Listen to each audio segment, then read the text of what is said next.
Hello बच्चों, स्वागत है आप सभी का राहुल एकेडमी की एक और बेहतरीन वीडियो में। प्यारे बच्चों, आज हम लोग क्लास 12 की केमिस्ट्री में चैप्टर नंबर 1 पढ़ेंगे, जिसका नाम है विलेन। प्यारे बच्चों, इस चैप्टर के अंतर्गत हम लोग एक बहुत ही महत्वपूर्ण टॉपिक पर डिस्कस करेंगे, जिसका नाम है परासरण तथा परासरण दाब। प्यारे बच्चों, ये जो टॉपिक है बोर्ड एग्जाम की दृष्टि से काफ़ी ज़्यादा महत्वपूर्ण है।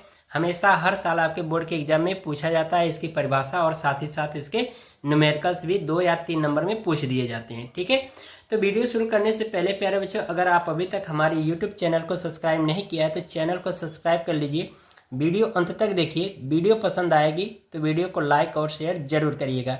तो चलिए बिना किसी देरी के आज की वीडियो को शुरू करते हैं। ठीक है, तो प्यारे बच्चों, सबसे पहले हम लोग परासरण क्या होता है और परासरण दाब क्या होता है, इन दोनों चीज़ों को हम लोग पहले चित्र के माध्यम से समझ लेते हैं।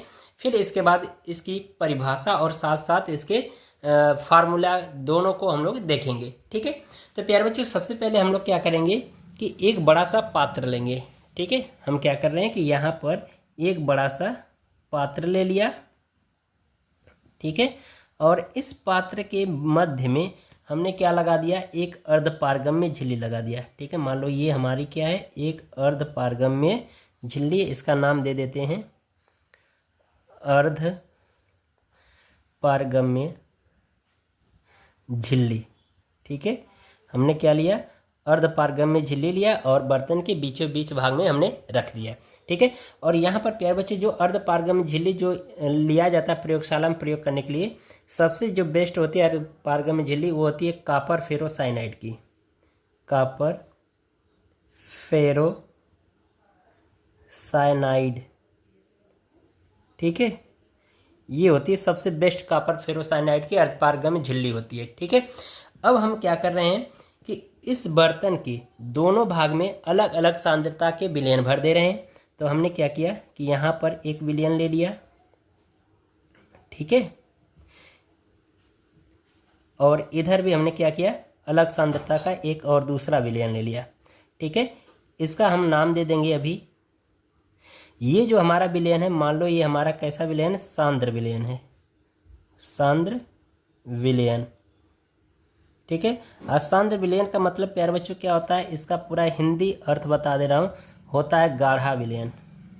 गाढ़ा विलयन। ठीक है, सांद्र का मतलब होता है गाढ़ा विलयन। और हमने इस साइड ले लिया कौन सा विलयन, तनु विलयन। ठीक है, तनु विलयन, यानी कि इसको हम कहेंगे पतला विलयन। ठीक है, ये इसका मतलब होता है। ठीक है, तो अब यहाँ पर देख रहे हो कि हमने क्या किया कि बीच में अर्धपारगम्य झिल्ली लगा दिया, और इस अर्धपारगम्य झिल्ली के दोनों साइड हमने क्या किया, अलग अलग सांद्रताओं के विलयन को भर दिया। ठीक है, तो अब यहाँ पर देख रहे हो कि जो ये विलयन है ना, तो इसके जो कण होंगे वो क्या होंगे कि इस बर्तन की दीवार पर और इस अर्धपारगम्य झिल्ली की दीवार पर क्या करेंगे, दाब डालेंगे। क्यों?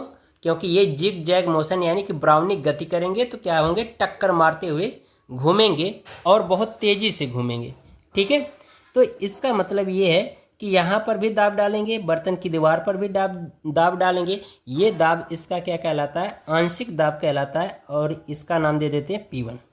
ठीक है, उसी तरह से यहाँ पर देख रहे हो कि ये सांद्र विलयन है यानी गाढ़ा विलयन है, तो इसके जो अणु होंगे या जो कण होंगे ना, ये बर्तन की दीवार पर और इस अर्धपारगम्य झिल्ली की दीवार पर बहुत धीरे धीरे गति भी करेंगे और धीरे धीरे टक्कर भी मारेंगे। ठीक है, क्यों? क्योंकि रीजन, एक चीज़ मैं आपको बता रहा हूँ उदाहरण में, कि अगर एक पतला आदमी एक मोटा आदमी दोनों में रेस कराया जाए तो पतला वाला ज़्यादा तेज़ी से दौड़ेगा, मोटा वाला बहुत धीमे धीमे दौड़ेगा। तो ये पतला विलयन है, तो इसके जो कण होंगे बहुत तेज़ी से दीवार पर टक्कर मारेंगे और अर्धपारगम्य झिल्ली पर मारेंगे, तो वो दाब मान लेते हैं कितना है, P1 है। और जो गाढ़ा विलयन है यानी कि जो इसके जो कण होंगे वो मोटे होंगे, तो क्या होंगे, बहुत धीमे धीमे गति करेंगे और धीरे धीरे टक्कर मारेंगे, तो इसका मतलब कि दाब भी क्या होंगे, कुछ कम लगाएंगे। तो इसके दाब को हम मान लेते हैं P2। तो इसका मतलब प्यारे बच्चों ये हो गया कि जो दाब P1 है ये ज़्यादा होगा किसकी अपेक्षा, P2 की अपेक्षा ज़्यादा होगा। ठीक है, इस चीज़ को आप ध्यान रखिएगा। तो अब यहाँ पर हम क्या कर रहे हैं कि अब हम लोग समझ लेते हैं परासरण दाब। तो प्यारे बच्चों, हमने ये बताया कि परासरण क्या होता है कि जो ये तन विलयन होते हैं, इस तनु विलयन के जो विलायक है, ठीक है, यानी कि इस तनु विलयन में जो विलायक होगा उस विलायक के अणु क्या होंगे कि इस अर्धपारगम झिल्ली से होते हुए क्या होंगे, इस सांद्र विलयन की ओर प्रवाहित होना शुरू होंगे। ठीक है, यानी कि इस तनु विलयन के जो विलायक के कण होंगे वो इस तनु विलयन से सांद्र विलयन की ओर अपने आप यानी स्वतः क्या होंगे, प्रवाहित होना शुरू हो जाते हैं। तो यह प्रक्रिया क्या कहलाती है, परासरण कहलाती है।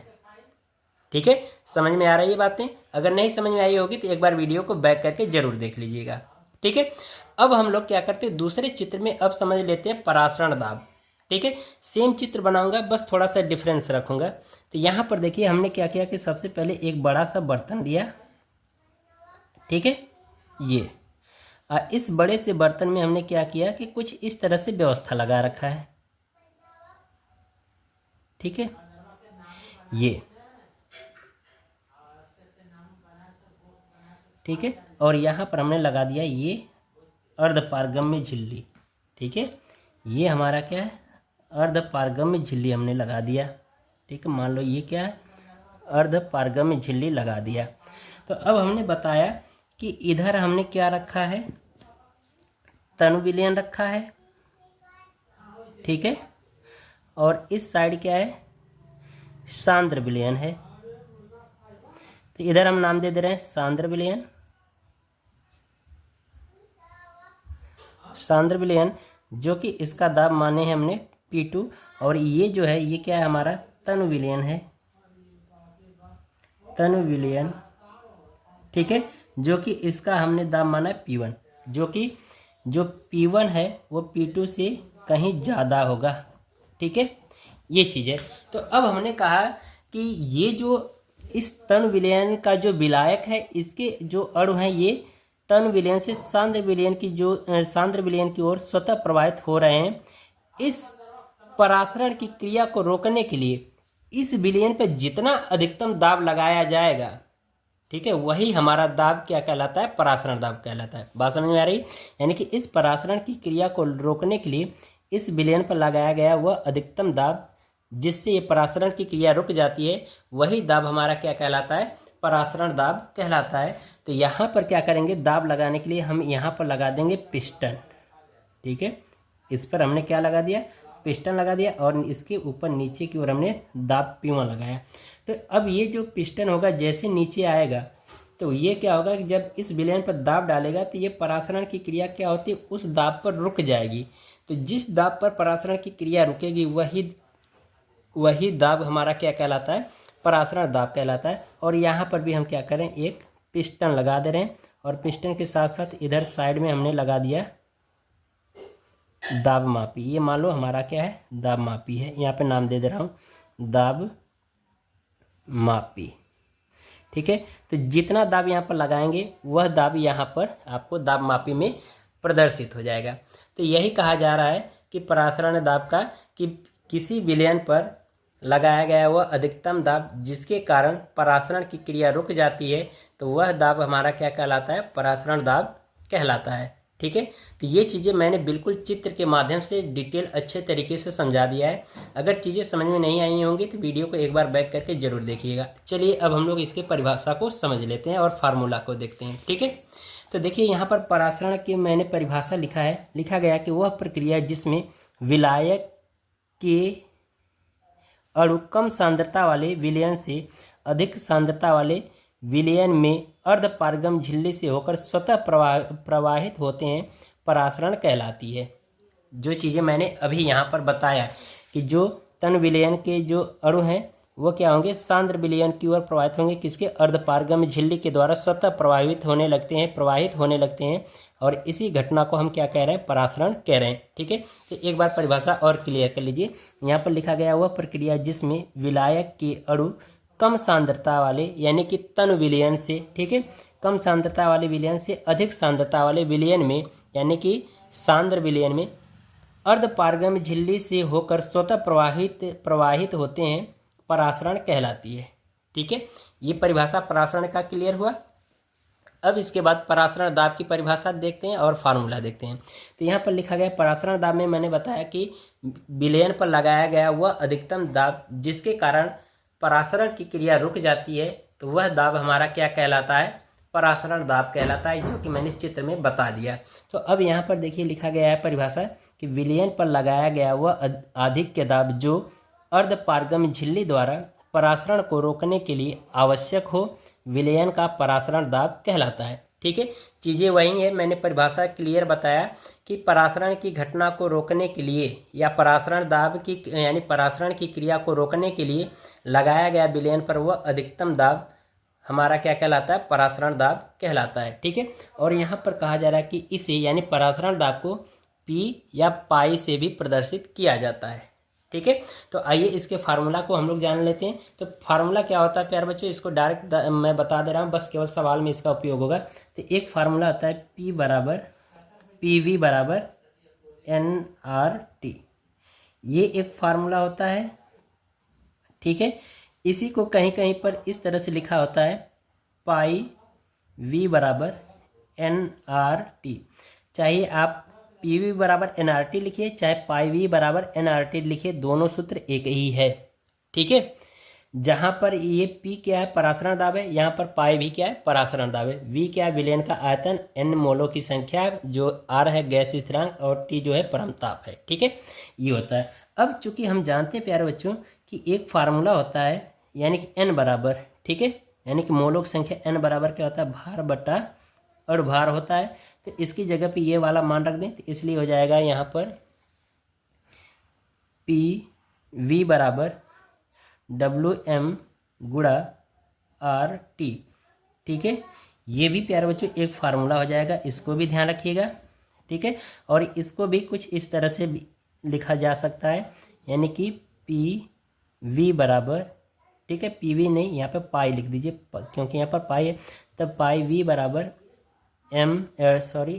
W/M गुणे RT, ये एक फार्मूला हो जाएगा।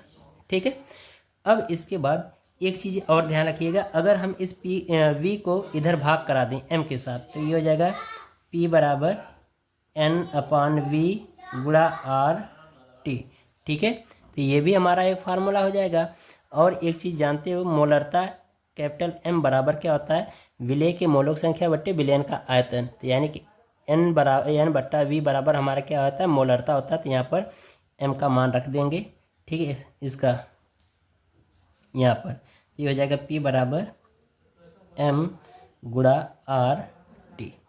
तो ये सभी फार्मूला हमारा अलग अलग कंडीशन में उपयोग हो जाएगा। ठीक है, तो अब यहाँ पर मैं बता दे रहा हूँ कि ये सभी चीज़ें क्या हैं इनके बारे में। तो यहाँ पर लिखेंगे